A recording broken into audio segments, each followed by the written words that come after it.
Hello again.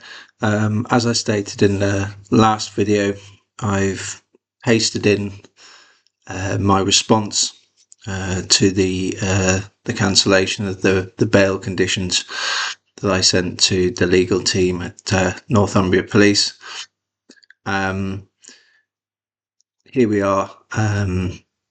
What Lloyd has done is he's admitted by deduction, effectively, that my property was raided and devices seized, including devices that I don't even own. They're fully aware of that, on a false pretext, and I've articulated that into the email. And that is actually quite a disturbing aspect, because it's very much a police state tactic. If you read regimes that have curtailed liberties in the past, it's very much a familiar tactic that's used, and the fact it's being used here in Britain is most alarming.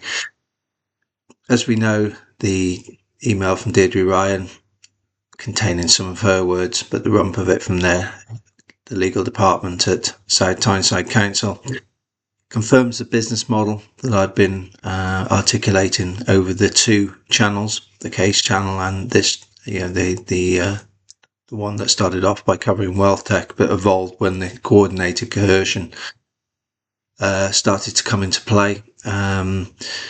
You'll notice in the email that I've asked that question. The fact that ultimately the whole thing is a culmination of the coordinated coercion because of the time machine question, which has exposed the pretext of entering the property to seize devices, because they want to see what research we've generated on the FCA, the local authorities, the family courts, and Rachel Hudson, and so on.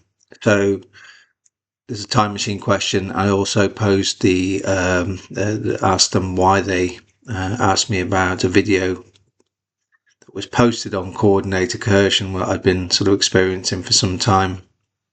It didn't name Rachel Hudson, but they brought it up in an interview, alleging harassment against Rachel Hudson. So you can see how they effectively by default admitted the coordinated coercion themselves, and that's the problem we've got. So in theory, I'm being investigated by a force that's used a false pretext to enter the property and seize devices and assault me and subject me to physical and mental abuse, and also my wife mental abuse. That's part of the coordinated coercion. So it's quite astonishing in some ways. And the harassment is kind of what they want to do. It's a euphemism for holding somebody who doesn't want to be held to account. And just a reminder, I focus on our case because it makes sense to do it initially, but the ultimate disclosures will show that this is a national problem. This is being conservative. There's possibly high hundreds, even more cases nationally that need to be reopened, that have been sickeningly constructed by narrative rather than evidence, and this process of emotional sterilisation as well, which the Ryan email shows, and the extreme case in our instance of cultural genocide, of erasing our daughter's Polish heritage to facilitate this trading model with private equity so they can lock into long-term government-backed cash flows, is all there. And this is something that is a national phenomenon. We've got cases that are linked to Rachel Hudson, including our own, but it's a national issue. It's not uniform. There are certain districts, regions that deal with it very, very differently, and there are judges that do. But there are very, very clear bad elements and leading to extraordinarily bad outcomes. Now, I can only assume that Northumbria Police are fully on board.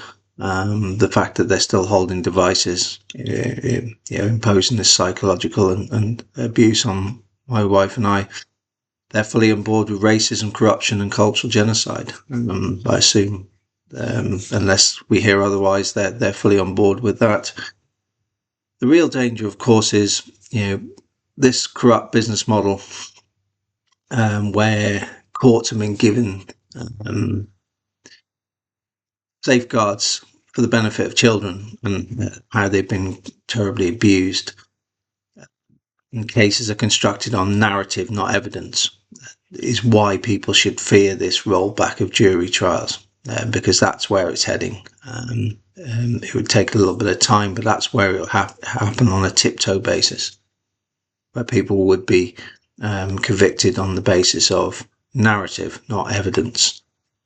I've spoken prolifically about how we live in a society where we don't really base it on facts, we base it on narrative, and the last video contained the latest quote that I found on that.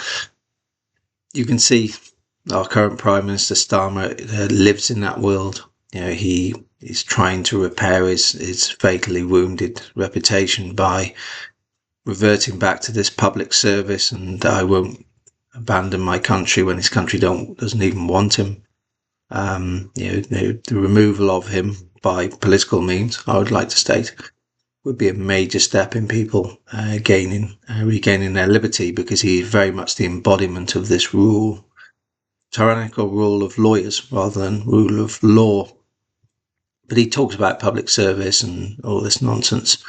But let's remember that a rich benefactor clothed him, his wife, even paid for his glasses, and the use of luxury property, which went way beyond his initial explanation for it. So public service is self-service. He keeps repeating it, saying it's public service, but it isn't. He's self-served, certainly in his political career.